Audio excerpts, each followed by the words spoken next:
All right, here we go. Monday Fun Day as we've got not one, not two, but three NBA playoff games we've got to break down for you here tonight. Of course, maybe two of these teams will be facing elimination here tonight. One is on the brink of elimination, and here to help us figure it all out. Oh boy, you guys are in for a treat here tonight. Welcome in. We got it could be Brian Leonard, but Brian Leonard's never been that ugly. So we're gonna go Oh, with come on Brian now. Power. That's right, Brian Power in the house here, and of course, Double R1L Steve Merril in the house here, ready to roll. Happy Monday, gentlemen. Always a pleasure to see you here. Shall we start in Miami? Why don't we start there? Where this game coming up, first game on the slate, is going to involve, well, those Celtics taking on the Miami Heat here now. 10.5, what we're seeing, 203.5. The total is interesting here, BP, simply because, well, what we see is pretty much the same in the last game, although Miami couldn't hit water if they fell out of a boat and it didn't get over. I'm wondering, because there was a lot of over money in that last game here. Do we get a big push late in this one as well? How do you approach this in the all-important Game 4 in Miami? Yeah, I think the total is interesting, Joe, for this game for the reasons you laid out there. The over did take money in Game 3, and we're right back at 203.5 for Game 4. But curiously enough, we're not seeing that over money. We're not seeing, because the total closed at 206 last game. Little to no line movement here. And it reminds me of what we saw with Clippers Mavs in the last two games of that series. Game 3, if you recall, it was 209.5. And then the morning of the game, that number flew up. Game stayed under. Game 4, it opened at a similar number. There was no line movement, just like this Game 4. And wouldn't you know, Clippers Mavs yesterday did fly over. It was a nice 4% win for me and my clients. So call me crazy. I am expecting more scoring in this game than what we saw in Game 3, where the two teams shot. It wasn't just Miami, Joe. The two teams combined to shoot a dismal 20 of 65 from three. I think you can at least count on one team to improve its three-point shooting from the last game. And believe it or not, if you want to drill down, I actually like Miami over its team total. You can find 95.5 at DraftKings. I cashed the Heat's team total over in Game 2. Of course, that was the game where they set an NBA playoff record with 23 made threes. Not saying they're going to be anywhere near that prolific again tonight, but 96 points, not asking for much. They were, yes, even more atrocious than Boston from three last game, 9 of 28. No Jimmy Butler is significant, but doesn't affect the Heat's three-point shooting per se. So I expect we're going to see more points tonight, specifically from Miami, because they're attempting more threes than usual in this series. It's a good underdog strategy. They're going to hit more than they did in Game 3 tonight at home. So it is interesting, Merril, because Miami is, I think, approaching this the correct way. They've slowed it down to a snail's pace. They're chucking up 43, 44% of their shots are coming from outside. I mean, they don't want to get into a track meet here, obviously, with Boston. They're hoping they can contest enough of the Boston threes to give themselves a chance, which they did in Game 2. And they're going to have to make a few threes here, which makes the variance for this total all over the map here, because the market certainly did think we were getting an over last game, but Miami couldn't score enough to get it there. So what do you think we get here tonight in Game 4?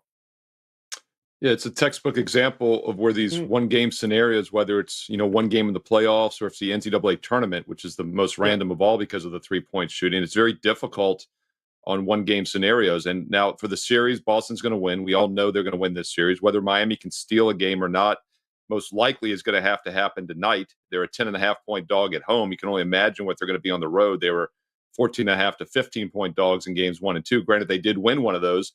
But as Bryan said, it's because they hit a franchise-high 23 threes. And, oh, by the way, guess what the Pacers did yesterday? They hit a franchise-high 22 threes. So we've seen it happen twice within a week. That's the new NBA we live in. It's what makes it a little tricky handicapping. So what you have to look at, none of these are 100% plays, but you can still find 55, 60% edges that win long-term. And there's a couple things that jump out to me. First of all, Boston is obviously the dominant team, and they have won by 20. And the two games they've won by 20 were focused spots. First of all, game one was an extremely focused spot because they lost to the Heat last year in the Eastern Conference Finals, so they did not overlook them.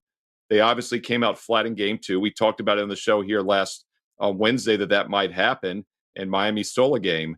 They did not come out flat in game three on Saturday night. I had a strong best bet on Boston for my clients. It's part of my 11-2 start to the NBA playoffs, and one of those winners was the Celtics minus the 9. It closed as high as minus 10.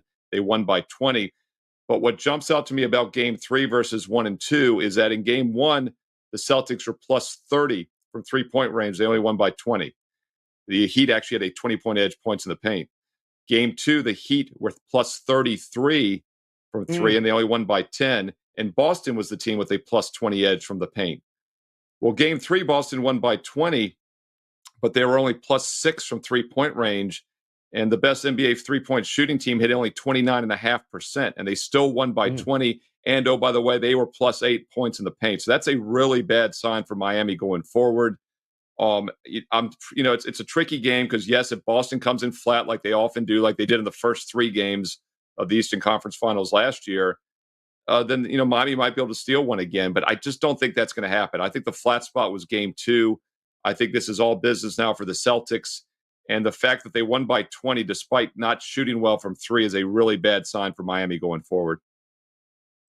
So it sounds like you think there's a chance. I could be wrong there. It sounded like, did you hear that, BP? It sounded like he thinks there's a shot there with Miami tonight. You don't think as much, huh? Is that BP? No, I think there's a chance. Look, going back to the team total, this is why I prefer the Heat team total to taking the points. One, we don't have to worry about it. The Heat can go over their team total and still get blown out, right? We don't have to worry about the Boston side of the equation, what they have to do on offense. So I like that luxury. And, oh, by the way, off a loss this season. Now, granted, playoff basketball is a lot different than the regular season, but Miami averages 112.2 points per game off a loss. Now, I think we would all be absolutely floored if Miami scored 112 points in this game. But again, that team total, 95 and a half, 96 and a half, depending on the market. So that's just not a lot of points if you think they can hit just a little bit better from three. I like what you brought up about their strategy, Joe, because I agree with you. It's a great underdog strategy. But Steve referenced the NCAA tournament. I think it's too bad for Miami that in the NBA they play a series, because in the NCAA tournament, one game, you slow the pace down, you hit your threes, anything can happen. Over the course of a 7-game series against a superior team, Miami, especially without Butler's obviously outgunned. But I think they can put more points on the board tonight than they did in game number 3. Interesting, there's been no line movement on the side either, even though Boston is for sure a public side. Yes. I'm not sure, Brian. I was going to ask you, Steve. I was going to ask you that, Steve, because we saw this at 9.5 yesterday, and obviously it's climbed up to 10.5 now. But it's that whole Heat. I'm worried that the public's all over Miami, and that's the way this could go. Yeah, it's a great point. I meant to mention it earlier because nothing heavy, but I do see a little bit of a lean towards Miami. I would definitely say Boston's not a public side. In fact, we saw this in game 2. There was public sentiment on both the Pelicans and the Heat last Wednesday. The Heat did cash. They won outright. But once again, let's put this in perspective. In order to win by 10, they had hit a franchise record 23 threes just to win by 10. So that's why there is a chance if they do it again, which isn't likely. But we saw what happened to the Pelicans last Wednesday in game 2. They got blown out as a public dog. Public is leaning towards Miami again. And the reason isn't necessarily that they're on Miami. They just don't play big favorites. And I see this a lot when I do my NFL Fade the Public video every year in the fall, is that you get the biggest mismatches on the board. You assume those are really public plays, but they're actually just kind of neutral games because in the NFL, the public doesn't like to lay double digits. And I think that's the case here at Boston. And it's surprising to me also, guys, that the line opened 9, closed 10 in game 3, in which I thought was a fantastic situation for Boston off the bounce back. And now this line is 10.5 after the easy blowout win. So the line value has kind of been sucked out of this one. I'm not looking to get in front of the best NBA team in the league in Boston. But I think that's another reason there's a little bit of public sentiment on the Heat, is this line is inflated in what should be technically a better spot for Miami instead of a game 3 spot the other night. Yeah, it's And it's not correlated here either, guys, is it?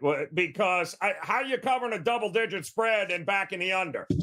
Like, you got to pick, like, one or the other, right? Like, you're not going to, we're going to have 190 points. Well, that's going to make clearing it by 10 and a half even that much harder. So it's the 3-point variance that kills us in this as from a total perspective. But I will say this, and BP, you might know this off the top of your head. I'm seeing 55 and a half first half points for the Celtics team total.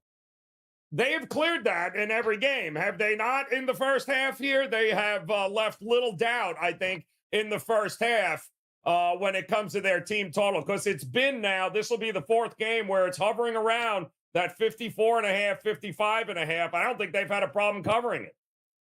No, they're averaging 61 points per game in the first half in this series, and that's kind of right in line with what they averaged during the regular season. They were one of the best bet-on teams during the regular season. In the first half, they averaged 62.8 points in the first half. And it's interesting, I talked about Miami's team total. What about Boston's team total, guys? It's sitting pretty low, too, when you think about this team. Yes. What is it? It's at 106 for the game? Mm-hmm. 106 for Boston. You hear that number and you're like, oh, that's low. But Boston actually hasn't cleared it in 2 of the 3 games. They scored, 104 last game in a dominant victory. They did cover the spread in an under last game, Joe. But, the previous game, they just scored 101. Even in the big game 1 win, it was just 114. So that just speaks to how Miami has slowed this tempo down, which, realistically is their only shot, I suppose, of extending this series. But, I'm kind of with Steve that this is probably over in 5 games, I would reckon. Yeah, I don't mind the first half team total over. I don't mind the full game over. The one thing we know about Miami, if they're making shots, they're scoring 100 points. It's that simple. Yeah. If they're not making threes, they're not sniffing 100 points. And then we're looking at unders, and then you've got to hope that Boston makes up the slack. So it's an interesting game, but one I would cut in half without a doubt. And yes, John Finley, I appreciate you sending out the sorry, Joe, feeling like the Celtics crushed them tonight. Listen, all I wanted was one cover, and we got the outright win, so I'm good. We're good here at this point, and I wouldn't go anywhere near the 10 and a half points at this point, just simply because none of us would wake up tomorrow, Merril, shocked and went, oh, Miami covered the game. What a shocker. Yeah, they may not win, but it wouldn't shock me at home if they muster up enough. And I tell you, not so much because of Miami, Merril. You and I talked about this over the weekend. How much trust do you have in the Celtics putting back-to-back efforts together? This team has been the most inconsistent all year, and it's driven you crazy. Yeah, I was just going to say none of this has anything to do with Miami. They're without Butler. Yeah. They're without Caleb Martin's averaging almost 20 points a game also, 2 of their most important players. So nothing has to do with Miami. It has to do with Boston. Does Boston come out and allow them to shoot 23 for 43 from 3? And a lot of that is just a lack of effort on the defensive side, in my opinion. Or do they come out and they do what they did in game 4? They have a 24-point lead. Game 3, a 24-point lead Saturday at halftime. I think the fact they have lost a game should mean a little less likely there's a letdown. That's why I'm in no hurry to get in front of Boston. If I had to play this, I would lean Celtics. But once again, just one of those games that's probably best left alone. Yeah, I agree. I think money in the house. Damn it. Welcome in, my man. Don't mean to intrude, but just throwing in there a line is sharp money is all right. Well, we'll get to that one. Hold on. We're going to get to that here. We'll have a look at that game coming up. But don't forget, those of you joining us here today, we appreciate you, whether it be IG, Instagram, whether it be YouTube Shorts, on the vertical feed, whether or not you guys, lunatics there in the YouTube chat room, we appreciate you. X in the house as well as Facebook. It's always a pleasure to see you guys. Don't forget to hit that thumbs up if you could. We'd certainly appreciate that. As we got to get ready for the end of the New Orleans Pelicans season tonight. Let's not forget that. Game 2 here as OKC looking to just slam the door here, much like the Minnesota Timberwolves did last night. The big question that we had with OKC, BP, coming into the last game was, all right, very young team, never been here before, done that, is Can we trust them to go on the road in a playoff spot and win a game and not throw up all over themselves? Well, the answer was yes, no problem. And New Orleans actually gave them a pretty good fight early on, but OKC just, they showed me a little something there in game 3. But that was when they were, laying 1, 1.5? Yeah. They're laying 5.5, maybe even 6 before. So the market has completely gone over the top, and I still don't know that it's going to matter because I don't see OKC losing this game. Yeah, it's kind of a similar adjustment to what we saw in yesterday's Minnesota-Phoenix game. Yes, the T-Wolves finished off the sweep, but a couple things. One, Suns did come out strong. I had a first-half winner on the Suns in that game, so I don't really care that they're eliminated. They were ahead at halftime, and I'll take that. But there was a massive line swing in that game, similar, because remember, Phoenix closed -5 at home in game 3. Still at home, no injuries. They closed -1 for game 4. It's just the reverse here. Oklahoma City was closed 1.5 in the last game. Now they touched -5, despite the fact that, obviously Zion's hurt, but he was hurt the last game as well. Look, the Pelicans just have not been able to make shots. The 3-point shooting in this series from them has been absolutely atrocious. 27.8%. From the corner, 19% on corner threes, Joe, if you really want to get specific on it. They're just not making their shots. Underdogs when they're not hitting threes. They don't have a chance. Now, if they've been able to steal game 1, I would be interested in how this conversation sounds going into tonight. My guess is it would be a lot different. I'll throw this little trend at you. Game 3 road favorites, or game 4 road favorites, pardon me, teams that are up 3-0 and favored on the road in the series, 41-19 straight up in the closeout game. So history suggests this will, in fact, be the end of the road for New Orleans. But against the spread, you look at those games, it's a lot tighter. Honestly, I wouldn't want to lay it with Oklahoma City just because when the odds makers adjust like this, look, there was an adjustment in that Denver Lakers game when the Lakers were facing elimination. Look what happened. Now the Lakers have LeBron James. New Orleans does not have LeBron James, nor do they have Anthony Davis anymore. But still, it's an inflated number that I'm not running to lay necessarily. It's the whole key for the Pelicans is, can they improve the offensive numbers? They certainly can't get worse. I'll say that because first team since 2016 to score, 96 or less in 3 consecutive playoff games. That's not good. Oh, my fear is, Merril, that we're going to have a group of, bettors who are going to go with the whole, just like they did with Phoenix last night, who was, I think, laying a point, which goes to our man Money's question in the chat. Shout out to you there, Money. He's going, what in the hell was that? -1 against the Suns last night. He's like, where is this money coming from? And how could the books be this ridiculously far off? Well, we could say the same thing last game here with OKC. They were -1. It wasn't even remotely close. We're all scratching our heads going, I don't see it here. Have they overreacted to this line move now up at 5? Because I think they were, a 7.5 point favorite at home in game 1 and game 2. The lines do seem to be a bit all over the place here in a couple of these series. Yeah, the big difference between this 3-0 versus the other 2 in the Western Conference this weekend, which was Lakers, Nuggets, and of course Timberwolves and Suns, is that you have a young, inexperienced team, an 8 seed, without their superstar here down 0-3, versus the Lakers with LeBron and Anthony Davis, or the Suns with Booker, Durant, and Beal, quality veteran teams. And those teams, for some reason, you would think the young teams wouldn't quit, but for some reason, those veteran teams seem to play harder in game 4. And we saw it last year when the Lakers were down 0-3. They had a 15-point lead at halftime, but then still lost.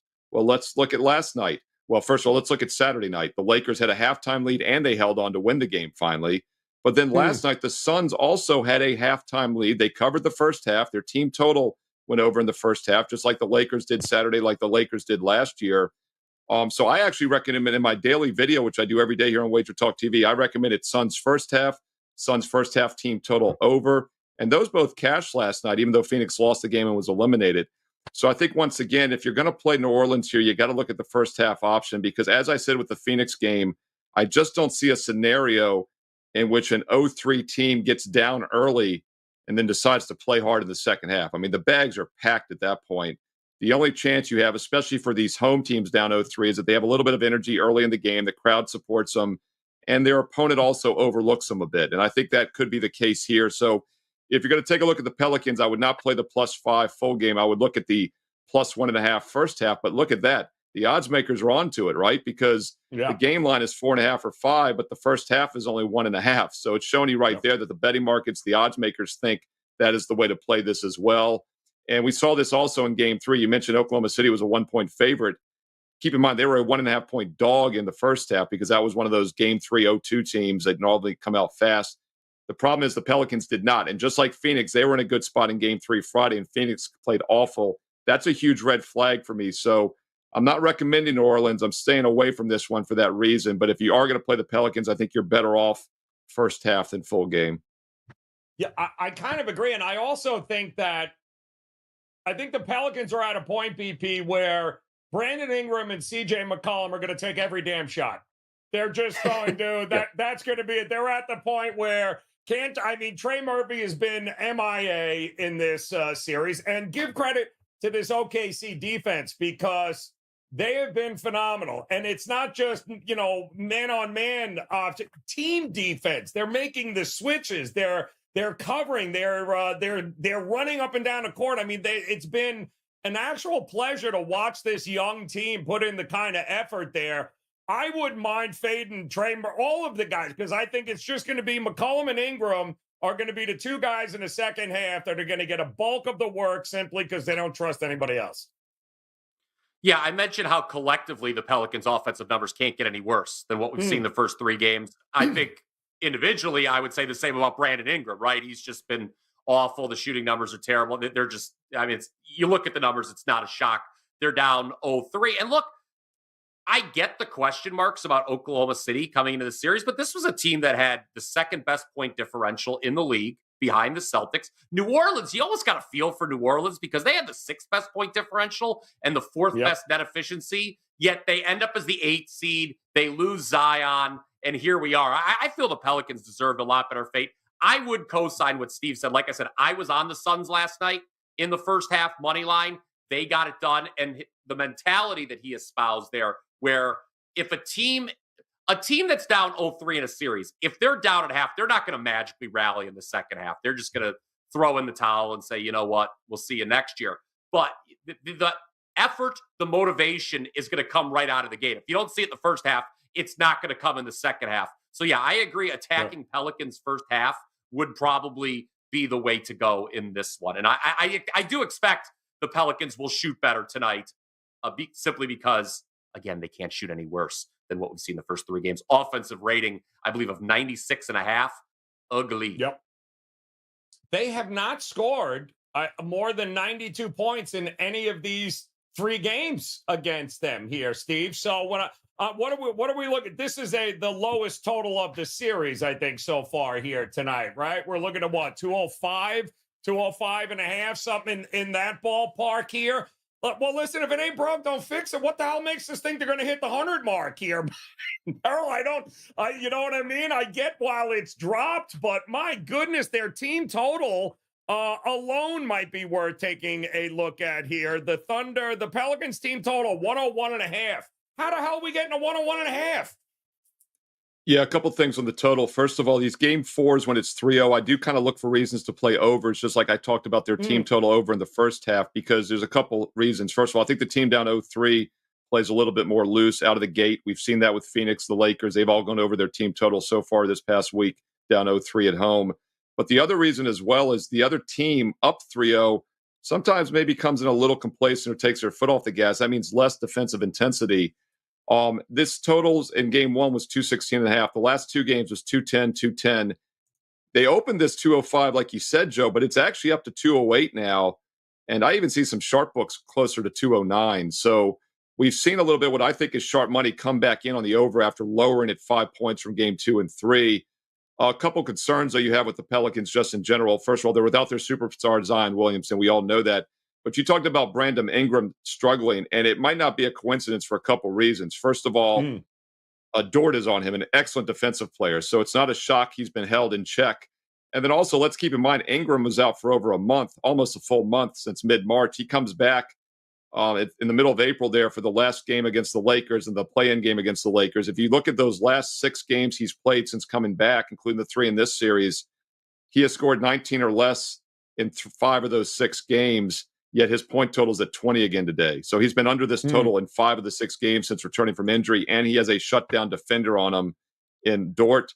It's interesting that we talk about McCollum because that's really their only other option now. But then you look at Oklahoma City. I think a guy that could bounce back here is Chet Holmgren. Holmgren. They all sound the same. Chet Holmgren had a very mediocre game with only 6 points. Keep in mind, he had 15 and 26 in the first 2 games, and his point total is 15.5 to the under. So if he gets anywhere near his normal shooting percentages, he's still getting plenty of looks. I think Holmgren could be worth a look over, and that also would help if it is a higher scoring game. Well, because Valanciunas can't guard him. They got no answer for him. In fact, I think, if I'm not mistaken, I saw early this morning that over 1.5 threes for Holmgren was available at a pretty decent price, too. Like, what, Valanciunas is going to go out and guard him? Like, stop it. He's already attempted 6 threes in each of, I believe, the first 2 games, and he's gone over it. So, I think there's a lot of different ways you can attack this game if you don't want to lay it. But that's the whole thing here, Merril, with the way the odds are coming out, and they're talking about it.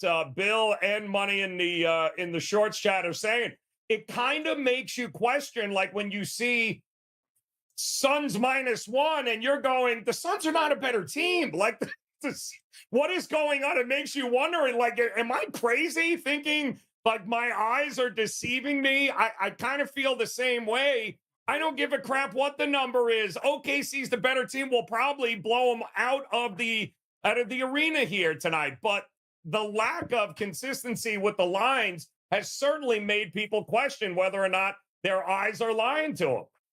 Well, Brian, I'll get your thoughts on this too. But I mean, one thing to point out is Phoenix was -4.5, went up to like 5.5 in game 3. So that was like a 4-point adjustment.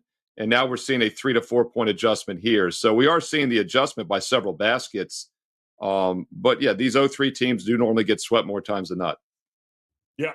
What do you think, BP? I mean, it kind of does make your head scratch here a little bit going, am I missing something here with this? Like, these teams aren't close. Well, I'll point out something about that Suns T-Wolves series, which is obviously now over, so maybe people don't want to hear about it. But still, remember, Phoenix closed as the favorite going into the series. There was a big move in the market. People thought the Suns swept that regular season series. People thought the T-Wolves were in trouble, and it was just so I think that might have been why there was more faith in Phoenix in Game 4, like Steve alluded to, than a young team like the Pelicans. I'll tell you what prop bet I'd like to see cash tonight in this game, and that is under a half for what a pro wants, what a pro needs. That absolutely worst commercial in the history of mankind. God, that's awful. That can't happen. That cannot happen. It is awful. That commercial. Please get rid of it. Glad to hear that, Brian. Great minds think alike. That is really one of the worst. I cringe every time that's on. It's just painful to watch. Yeah. Painful. Why would you make that commercial?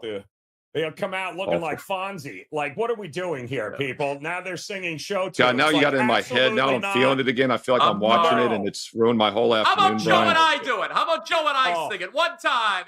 We'll take it from the top, Joe. No. Okay. Mute his That's when I log off. Get him at it. Absolutely not. What a pro wants. There we go. What is that? Oh, he looks like Holmgren without the facial hair. My goodness, that is Holmgren. That's Amish Holmgren. Amish pre-Amish Holmgren. Oh, my God, that is awful on so many levels. Nice hair, though, BP. I got to love that. All right, we do have one more game we got to get to here. And, of course, that game is going to be also an elimination opportunity for the Denver Nuggets here tonight, up 3-1 over the LA Lakers. I don't know if he's been ruled out yet, but obviously Jamal Murray still listed as questionable in this one. But quite honestly, much like Kawhi Leonard, and I had said this yesterday, the Clippers were a better team without Kawhi Leonard against Dallas. Sorry. And I think they showed it again yesterday where they weren't as bogged down. And it's not because Kawhi was 100%. It's because Kawhi Leonard at 65% does not help the Clipper. Jamal Murray at this point, who has obviously been nursing this calf injury, BP, is not helping the Denver Nuggets shoot any more than 28% from three in this game. It's absolutely ridiculous how bad Denver has been from three-point range, and a lot of that has to do with Jamal Murray not being 100% and not being able to shoot. Yeah, what's interesting is we've seen the market come in on the under. I'm looking at the WagerTalk odds screen right now. The number's down to 216.5. But, Joe, if Murray is ruled out, we were talking about this before the show. I wonder if that's addition by subtraction. And that Denver, who has shot horribly from three, you take Murray, the biggest defender, out of the equation, all of a sudden maybe their three-point shooting improves. This has been such a fascinating series because not only have the Lakers led at half in all four games, they've been up by double digits at one point in all four games. If only they could have taken one of those first three games, again, a much different conversation, kind of similar to what we spoke about earlier, had the Pelicans been able to hold on in game one against the Thunder. Look, tip your cap to LeBron and company. They didn't get swept. They ended the long losing streak to the Nuggets. But look, Denver, it's a matter of when, not if, they move to round two and face the Minnesota Timberwolves in what I think will be a really fascinating Western Conference semifinal. Looks like we're eating crow in here. What is it? Bokum Dano in the house just wants to remind us, Merril, you and I on Saturday were saying, accused him of maybe day drinking and sending him over to Instagram because he was all over the Lakers, and you and I, we thought he might have been half in a bag with Bloody Marys. But nope, you're right, Bokum. You are absolutely correct. The Lakers got one done. But I'll tell you what, also here, Merril, with the lack of shooting, I got to think this is still an over type of game here with them at home, because for as bad as they have been shooting and the amount of points that Denver has been scoring, I don't see this thing staying under either. I mean, 216 now, 216.5, maybe even as high as 217. I don't see an under in this one. I really don't. Well, the problem is Murray's status is such a question mark, and he is 1 for 10 from three the last two games in LA. So he has not been helping them from outside that, but he had 22 in both games. He is still scoring, but this season without him on the court, they're about 8% weaker offensively, about 8 points per 100 possessions, whereas they're about 3 points better per 100 defensively. So that's almost an 11-point difference per 100 possessions when he's on or off to the lower side. So that makes an over a little bit tricky if he doesn't play. Might be a good in-game situation here to wait and see what it looks like pregame. You can always get in when the game starts, see if he's out there, if he's moving well. And, of course, as Bryan said, the Lakers are 4-0 in the first half in this series. So if you like Denver, which I do think Denver closes this series out tonight, you could wait for an in-game opportunity and get a much smaller point spread and also know the status of Murray as well. So lots of different ways to approach this one. Yeah, there is, and it's listen, I think it's no, Bokum Dano, we love you, man, but I do believe this one is over simply because I also don't think Denver wants anything to do now that they've kind of seen what else is going on. We've got tonight, we're going to have OKC sweep New Orleans. You just watch Minnesota handle business here, so what are they going to? They're not going to let LA get their pound of flesh from Denver here tonight. I think you get a huge effort. And oh, by the way, 71 points in the paint Denver allowed in that last game that the Lakers won. I do not see them being as poor against the pick and rolls they were in that last game. No, and Michael Malone, he made a point about that. That's not just something that people have found. I mean, he was quite vocal. The Denver coach was about all those points in the paint the Nuggets allowed, Joe. And what's interesting about these first halves of this series is Denver was a good first half team in the regular season. I've been quite perplexed. It's one thing, the Lakers season's on the line. The last game, of course, they're going to come out with some motivation. Game 3 down 0-2 at home, but the first two games at home, Denver is especially good at home in the first half. So it's going to be really interesting to see A, we monitor Murray's status, and B, how Denver comes out in the first half. If Denver comes out in the first half, my guess is the Lakers probably not going to get back in it. And I would concur with the points you made, Joe. Denver sees these teams advancing, and specifically on their side of the bracket, right? Minnesota has already advanced. They don't want to give Minnesota any bigger rest edge than they already have. So if they close things out tonight, obviously that would behoove the world champions. Yeah, no, I can't. I just don't see that happening. And all the comments and all the quotes coming out of Denver is they have not been pleased with the way they have played. Merril at all. Malone, even the Joker has had some comments about it. They know they've got to have a bigger effort, and they got to stop digging themselves a hole early in these games against the Lakers. But a lot of that is because they haven't been good shooting the ball from the perimeter, but they've also been settling for a lot of shots from the perimeter. So I don't know if that's what we're going to get here tonight for Denver early. I think it's going to be, all right, it's the Joker. Go get him. Let's see how many fouls we can rack up in the first half on these guys. Yeah, I mean, obviously this sets up well for Jokic to have a monster game, especially if Murray doesn't play or is limited. The problem is he's off back-to-back triple-doubles. So I think all the value's kind of been priced out of the prop markets for that reason. But I'm in no hurry to fade Jokic at home in a bounce-back spot. And let's keep in mind, Denver never led in Game 4. They trailed by as many as 19 points. They trailed by 20 in the second half at home in Game 2. Came back.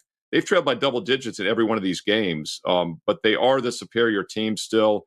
And the thin air and altitude, I do think, is an issue because we've seen it wasn't a coincidence that we saw the Lakers falter in both games 1 and 2.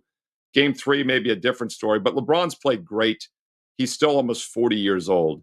So the extended series, the extended minutes, the thin air and altitude is not a friend for LeBron. And the Nuggets are used to it more than any team because it's their home court. AD also has disappeared in many games. In games 2 and 3, before they finally got the win on Saturday, he had over 60 points in games 2 and 3 combined in the first 3 quarters, and he had 2 points total in the 2 games in the fourth quarter. So he's another guy that has disappeared, another reason why the Lakers have blown all these leads. Yeah, well, it's hello, and I guess we all have to be looking at D'Angelo Russell props here as well, BP, don't we? There's absolutely no way I am not betting an under on him in his points situation here tonight. Much better at home, but I just do not see him going into Denver here and having great success tonight. 15.5, I think, was his points prop here tonight, BP, with good old D'Angelo Russell. Well, that's something we can just talk about big picture in the NBA playoffs. Role players always play better at home, right? I mean, you typically, if you're a role player, you want to look over if they're at home, under if they're on the road. That's often the difference, especially when you have the inferior team.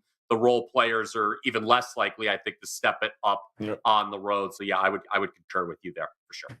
Yeah, I would avoid D'Angelo Russell having any sort of evening here tonight for sure. Now, let's see what we got here. If Denver wins, Merril, we're being told to send some quality Sviadel cookies to a P.O. box. We'll go ahead and do that, although that is not going to happen anytime soon. I also think here, Merril, of all of these games here tonight, it feels like the chat room here from most of the comments feel like the easiest one here is it would be between the Celtics and OKC, but is there any way for old shits and giggles parlay to put together here to combo maybe these 3 games here tonight?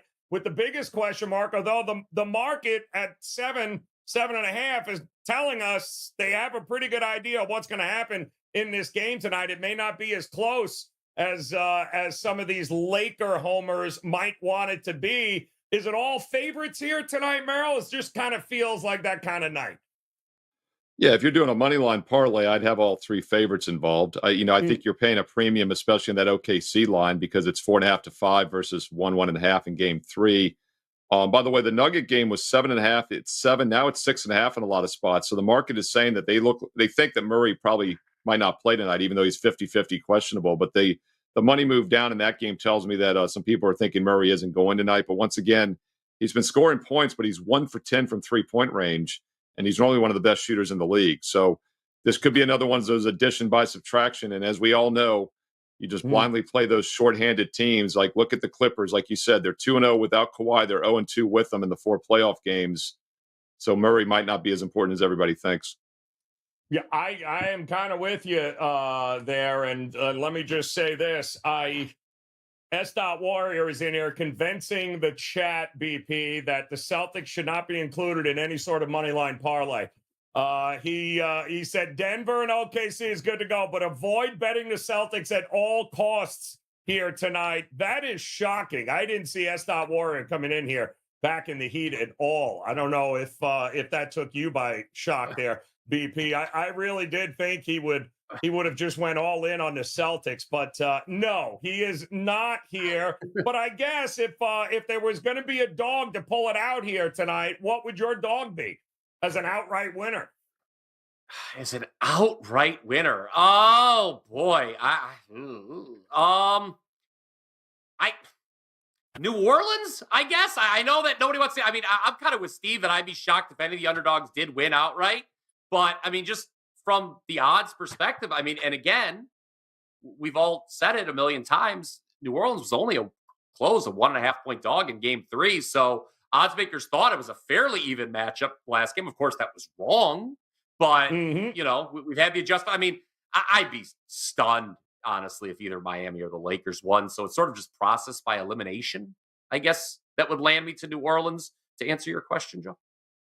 Oh, hell no. I'm with S. Warrior. It is Miami all the way. And I know that's probably shocking to a lot of people watching right now. Yeah. I'm with you, S. Warrior. We're going to ride or die, man. That's it with Miami tonight. He's now encouraging people to look at Bam, Caleb, and Tyler Hero props. So they have completely lost control in the chat rooms right now here. I am seeing Jaylen Brown over 2.5 threes. I am seeing also a big contingency of folks thinking Tatum points props over. I can't argue with any of that. And I think, Merril, you brought up a great point here. We've already had triple doubles all day long here with the Joker. Could we get another one at home in a closeout game? It's probably likely, although, like you said, it's probably already bet to the sky right now. Yeah, what keeps me off it is just the fact he's off back-to-back triple doubles. I like to take a contrarian zigzag view with props, especially in the playoffs. And one of the reasons is because long-term you get better line value. So you're definitely not getting value anymore with this prop. But on the other side, I'm not looking for him to regress. He's maybe the most dominant player in the league, and they're coming off a bad loss, and he's at home maybe without his side superstar. So, yeah, it's Jokic over props or pass, but I'll probably be passing more than not. And one thing I'll point out, I think the one live dog is New Orleans. And another reason, if you're looking for some kind of revert to the norm, I mean, the Pelicans in the last 2 games have shot 28 and 27% from 3, whereas Oklahoma City has shot 48 and 47. And that's why they won by over 20 in both games. I get that. Yep. But, you know, if anything somewhat reverts to the norm, then maybe the Pelicans could steal game 4 tonight. Lex in the chat wants to know thoughts on a LeBron triple-double here, guys. Has he had one yet in this series? I don't know. Let's see if he has. I don't think he has, but I'll tell you right now if he is, if we've got an opportunity on him for points, rebounds, and assists. I am seeing LeBron James, 43.5 is the number I am seeing here, BP, right now for LeBron. That's his PRA here, and I don't know if they have the yes or no on a triple-double. But let's see, triple-double LeBron plus 650. Well, the closest he came was game 2. He went 26, 8, and 12. Some simple math there says that is 46. The other games, 27, 6, and 8. That's 41. Then he had 26, 6, and 9. That's 35. And for last game, 39, his lowest number, and that's the one they won, actually, despite him having both his lowest rebound and assist total, but it was his highest point total as well. I don't know. I guess. I mean, if you really like the Lakers, if you really like LeBron and you have some couch money you just want to throw for fun, I guess it's a wager to make. I don't think he's going to get a triple-double, though. Well, how do we do it in the altitude with him, Merril? I can't. We already seen this story play out, right? I mean, are we banking that LeBron's going to dig deep enough at 106 years old in the second half while he's sucking wind? Like, I would fade triple double all day long here, Steve. What do you think? Well, yeah, I mean, first of all, like you said, it's around plus 650 to plus 750. So just say cut the difference. 7-1 is 87.5%. So there's only about a 12% chance it would even happen. It's lower than that because they're not giving you true odds. He only has one double-double in the 4 games so far in this series, and that was game 2 that Bryan talked about. Now, that did happen in the altitude. It's also when they had a 20-point blown lead in the second half. He only has one double-double in the 4 games in this series. That was minus 150, minus 155 each game. Now I'm seeing pick 'em. So the odds makers sure as hell aren't thinking he's doing it tonight. That's a double-double.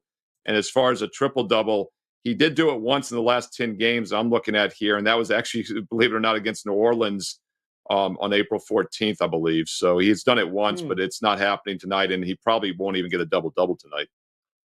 Yeah, no, I'm thinking no. I would fade that and Murray here, but plenty of opportunities across the board to get involved in these games here tonight. Also, plenty of opportunities to get involved and partner up here with BP as well as Double R1L. And BP, what do you got locked and loaded here tonight on the card? Plenty of baseball, NBA action. What do you got rolling here?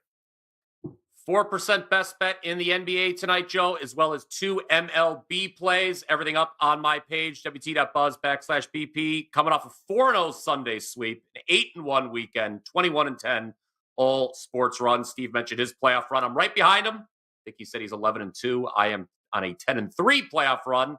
So here's to Steve and I continuing that great. Would love if we were just could be 1-2, win them all. Hey, if we both win them all, I'll be happy to be number 2 then behind Steve. 73% all NBA plays in the month of April. You go back to last year's final, we're up 60 units of net profit with all NBA selections. So one more time, that's 1 NBA 4% best bet, 2 MLB plays up at my page, WT.buzz/BP, off a 4-0 Sunday sweep. Let me see here, Merril, before you tell us what you got. Seth in the chat room coming up with, if it ain't broke, don't fix it. Lakers first half, Nuggets full game, plus 420 on that combo. Yeah, so I do the daily NBA playoff video, and I get a lot of comments. I love it. I reply back, and several of the sharp viewers have said they've been doing that this entire series. Lakers first half, Nuggets full game. In the first 2 or 3 games, it was paying over 5-1. So I do think they've cut that back a bit. We did not see it work in game 4, but the Lakers did cover the first half, so it came close again. Would not be against it. I mean, it's amazing how these series have played out, and that's a pretty good return for something that's happened 3 out of 4 times. But I do think Denver pulls ahead and wins that game tonight and closes out the series after the bad loss in game 4. As Bryan said, we're both off to great starts in the NBA playoffs. It's not a fluke. I've been doing this for almost 30 years now. The NBA playoffs, I think, are the most consistent and predictable moneymaker year in and year out. I'm number 1 this year in the NBA coming into the playoffs.